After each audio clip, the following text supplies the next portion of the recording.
ahli dia, itu maksudnya istri. Wajib menyuruh istri wa auladihi, dan anak.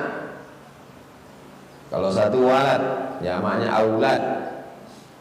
Bab wajib menyuruh istri dan anak al-mumayyizin, anak yang mumayyiz. Anak ini dibagi tiga: sobi, mumayyiz, amrat.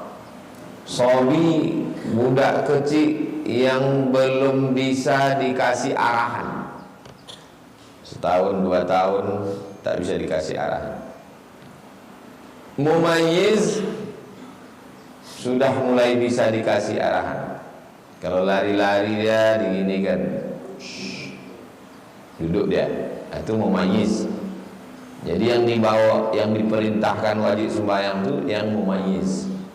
Asal kata mumayyiz, mayyaza yumayyizu, membedakan. Udah bisa dia membedakan ini makanan, ini ini kotoran, ini kue. Nah, itu mumayyiz. Sobi tak bisa. Mumayyiz sudah mulai bisa. Amrat hampir akil balik. Jadi bab wajib menyuruh istri dan anak-anak yang mumayyiz, wasairi, dan semua man fi ra'iyatihi, semua orang yang berada di bawah kekuasaannya. Jadi kalau bapak di rumah, siapa yang ada di rumah itu?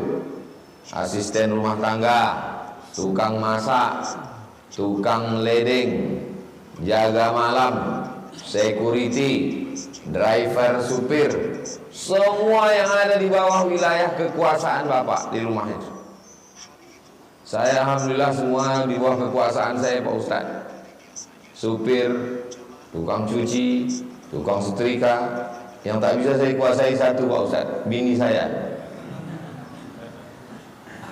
Wasairi man fi ra'iyatihi, semua yang berada di bawah kekuasaannya, bi ta'atillahi ta'ala, wajib dia perintahkan untuk taat kepada Allah Ta'ala. Pertama, istri. Kedua, anak mumayyiz. Ketiga, semua yang berada di bawah kekuasaan kita, wajib kita suruh. Jadi kalau ada bapak pimpinan perusahaan, owner, pemilik, pemegang saham mutlak, lalu kemudian ada karyawannya, ada supirnya, ada security, tak sembahyang, bapak nggak nyuruh supir security sholat.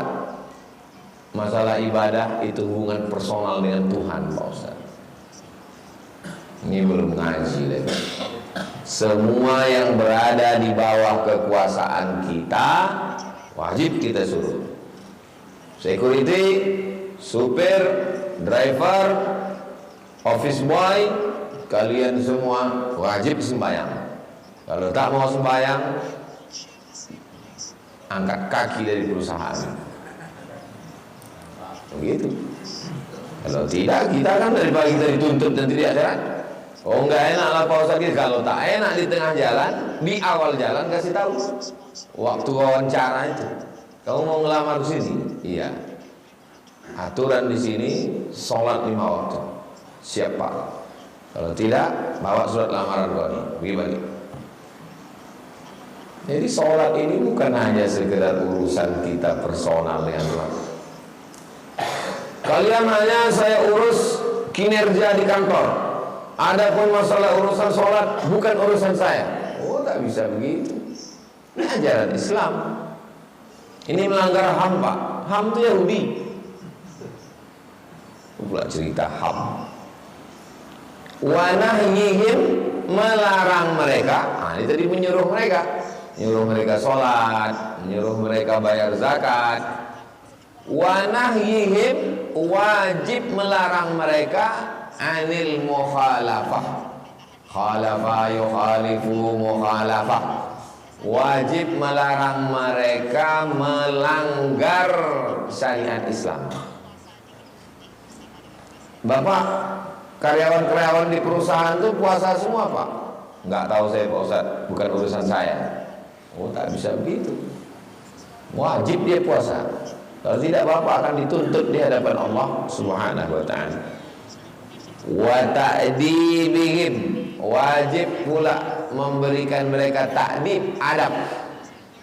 Setiap pagi Jumat undang ustadz, kasih pengajian. Wajib.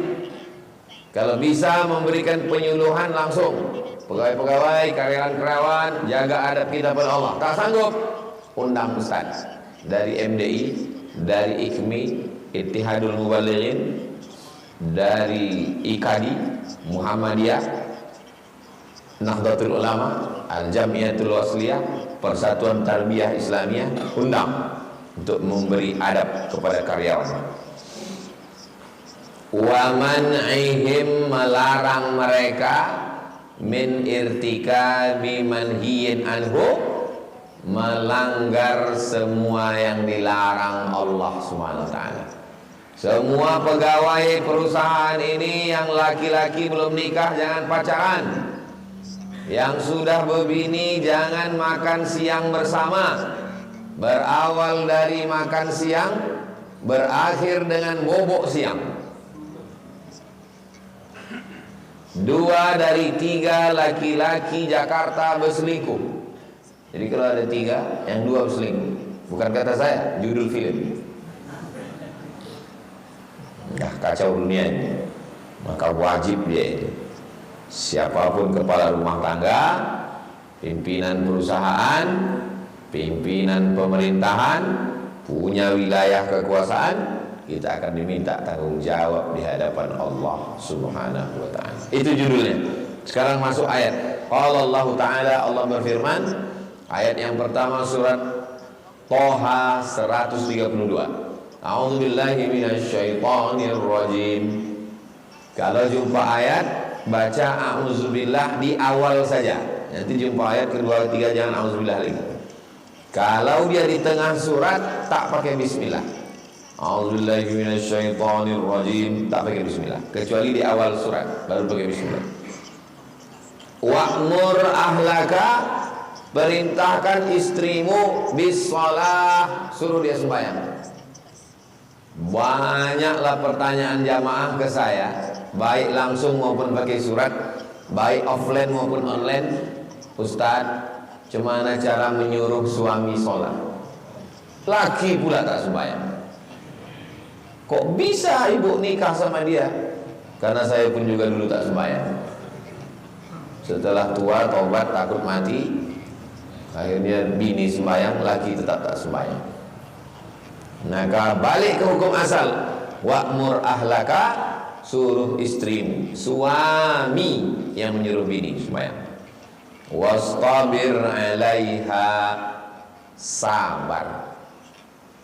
Suruh dia sembahyang, sabar. Pokok pangkal yang pertama, as-sholatu imaduddin, tiangnya masjid ini, nih tiang. Maka tiangnya Islam ini adalah sholat. Maka suruh dia sholat. Setelah sholat, sabar. Kenapa suami disuruh sabar kepada istri? Tak perlu dijawab. Yang udah menikah tahu. Yang belum menikah jangan sampai takut gara-gara ini. Sabar gitu.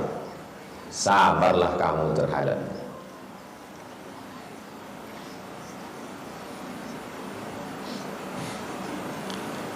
Perbedaan laki-laki sama perempuan ke tempat belanja. Laki-laki pergi ke pasar pagi, apa mau dicarinya? Mau beli ikan, beli dia ikan, balik. Kalau perempuan tak begitu. Pergi dia ke sana, pergi dia ke sini, pergi dia ke sini, balik dia, lupa dia beli ikan. Nah, itu maka disuruh wastabir 'alaiha. Harus sabar. Wastabir 'alaiha. Perempuan satu hari mesti mengeluarkan sekian puluh ratus ribu kata satu hari. Kalau tidak dikeluarkannya, stres dia. Itu maka disuruh wastabir 'alaiha. Mak, tengok takut kalian nikah. Wastabir 'alaiha. Wa qala ta'ala, kemudian Allah berfirman, surat At-Tahrim ayat 6. Ya ayyuhalladzina amanu, hai orang beriman, qu anfusakum, jaga dirimu, wa ahlikum, dan istrimu. Diri dulu, jaga diri, habis itu wa ahlikum, dan istrimu, naro, dari api neraka. At-Tahrim ayat 6.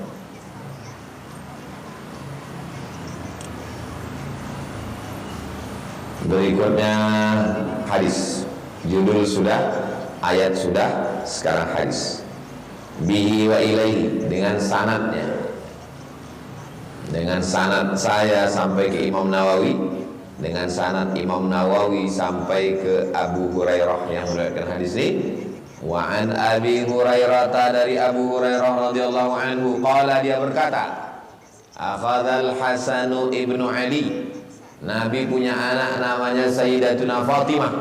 Fatimah menikah dengan Sayyidina Ali. Lahir anak laki-laki pertama namanya Hasan. Inilah dia Hasan, cucu Nabi. Keturunan Hasan ini disebut dengan Al-Hasani. Jadi kalau ada di ujung namanya Al-Hasani. Contohnya di Makkah, Sayyid Muhammad Alawi Al-Hasani. Di Mesir, Syekh Yusri Jabr, lupa Al-Hasani atau Al-Husaini. Al-Husaini Al-Hasani, itu berarti keturunan Husaini Al-Hasani. Akhadhal Hasan bin Ali tamratan, Sayyidina Hasan, anak Sayyidina Ali, anak Sayyidatuna Fatimah, mengambil tamrah, tamar. Bahasa orang tua-tua kita dulu tamar, bahasa yang sekarang kurma, dulu tamar. Dia ambilkan tamar min tamris sodaqah, dari kurma sodaqah, kurma zakat. Zakat itu bunyi ayatnya sodaqah. Innamas sadaqatu lil fuqara wal masakin wal amilina 'alaiha wal mu'allafati qulubuhum wa fir riqab wal gharimin wa fi sabilillah wa ibnis sabil. Bunyi ayatnya sadaqat, tapi isinya zakat.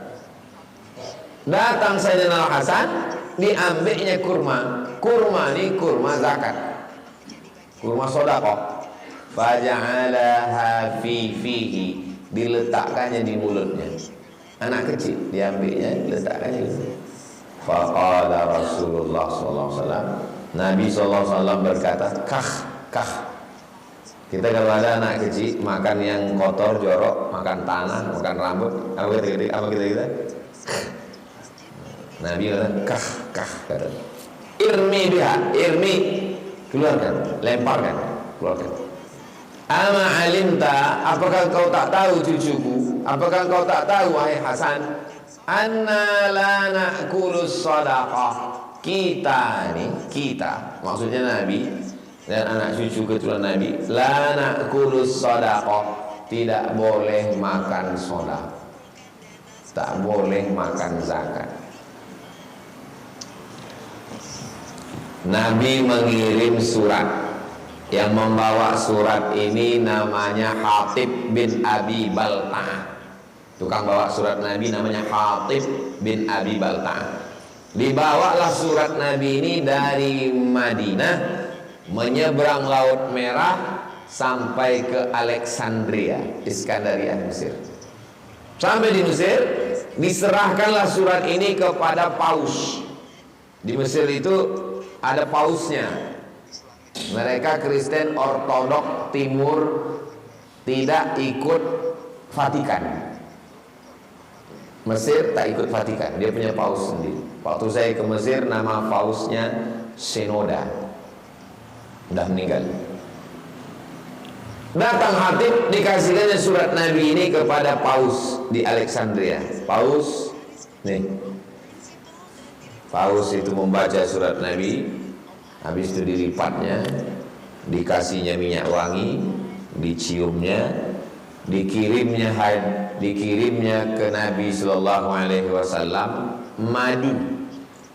Ada satu provinsi di Mesir itu namanya Banha, produsen madu. Dikirimnya asal banha, madu. Sampai ke Nabi, diminum Nabi. Madu yang dikirim paus tadi diminum Nabi. Dikirimnya kain, karena waktu itu Mesir itu produsen tekstil.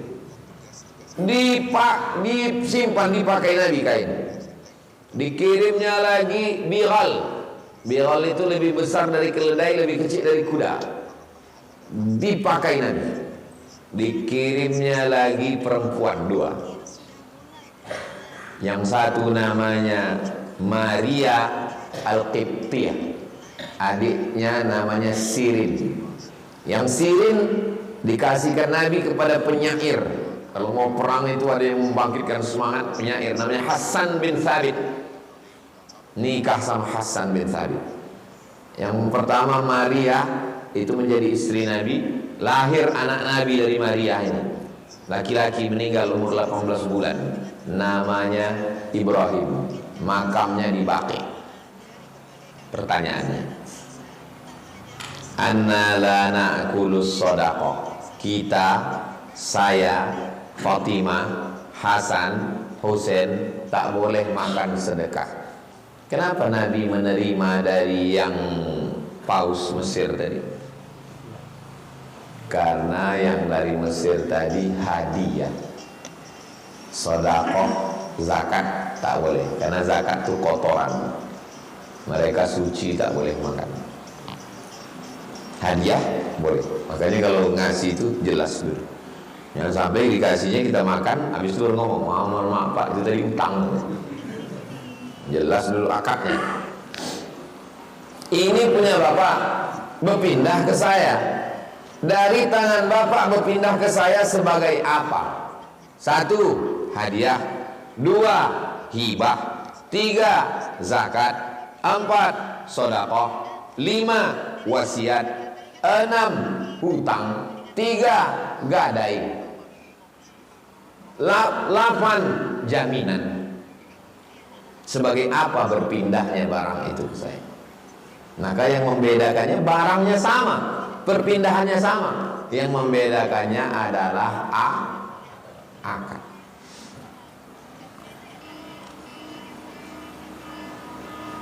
Makanya akadnya mesti jelas.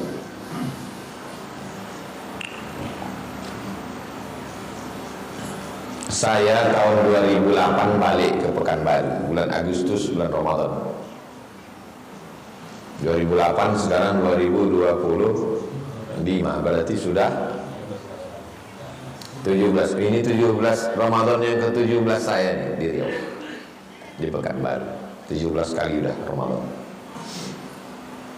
Balik 2008, 2009 diangkat sebagai tim sosialisasi Basnas Provinsi Riau.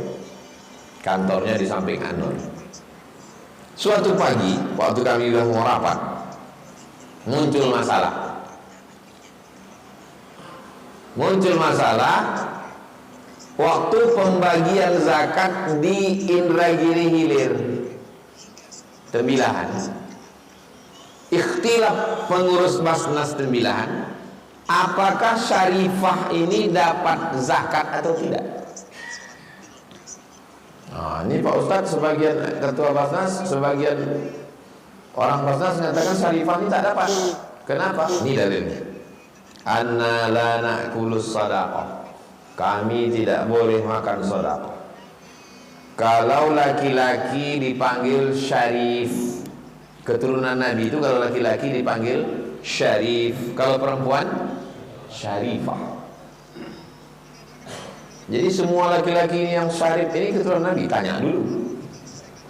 Ada kawan kita namanya Syarif, tanya, kau keturunan Nabi? Iya. Nabi siapa? Nabi Adam. Tidak dapat zakat. Raja Riau ini Syarif, Sultan Syarif Kasim. Syarif di belakang nama itu menunjukkan dia keturunan Nabi. Kalau mau menengok keturunan Nabi itu 2 di belakang namanya. Pertama Sayyid, yang kedua Syarif, yang ketiga Habib. Habib hanya yang dari Yaman saja. Yang dari Mesir bukan Habib. Yang dari Maroko bukan Habib. Yang dari Irak bukan Habib. Habib Umar bin Abdurrahman, orang pertama yang dipanggil Habib dari Yaman. Nah, setelah itulah turun ke bawah Habib. Habib artinya yang dicintai dan yang mencintai. Tapi kalau dari Mesir, dari Irak, dari Maroko, di pangkal namanya Sayyid atau Syarif. Dari mana dalilnya? Ini memanggil keturunan Nabi ini Sayyid, ini bid'ah. Dari hadis Nabi, Innal Hasan wal Husain Sayyida syababi ahlil jannah. Nabi yang ngasih nama itu. Sesungguhnya Hasan dan Husain adalah Sayyid. Maka kita memanggilnya Sayyidinal Hasan, Sayyidinal Husain.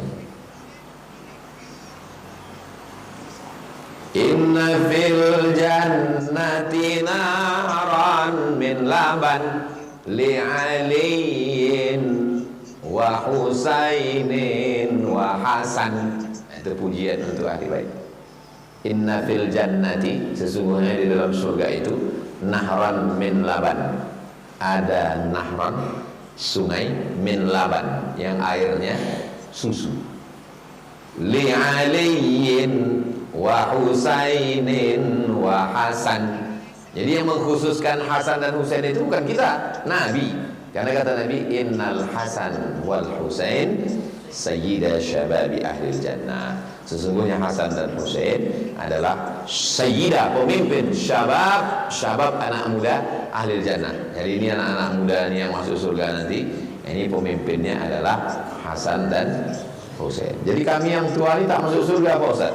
La yadkhulul jannata ajuzun. Orang tua tak masuk surga. Hadisnya sahih. Mendengar hadis itu baliklah orang tua menangis. Kenapa kau menangis? Karena Nabi mengatakan la yadkhulul jannata ajuzun. Orang tua tak masuk surga. Tersenyum Nabi. Jadi Nabi itu jangan bayangkan wajah Nabi itu seram. Wa kullu bid'atin dhalalah. Nah, Nabi itu senyum. Senyum Nabi. Pas ditanya, "Kenapa kau senyum ya Rasulullah?" Karena ada perempuan yang takut, kata dia, orang tua tak masuk surga. Apa maksud ucapan Nabi orang tua tak masuk surga? Semua yang tua-tua ini nanti waktu masuk surga umurnya balik jadi umur 30, 31, 32, 33. Jadi kalau ada umurnya 80, 90, di surga itu turun jadi 30, 31, 32, 33. Rasional, masuk akal. Karena umur 30-an itulah enaknya hidupnya. Indahnya hidupnya 30. Bayangkan kalian umur 80 masuk surga. Apa yang bisa kalian lakukan?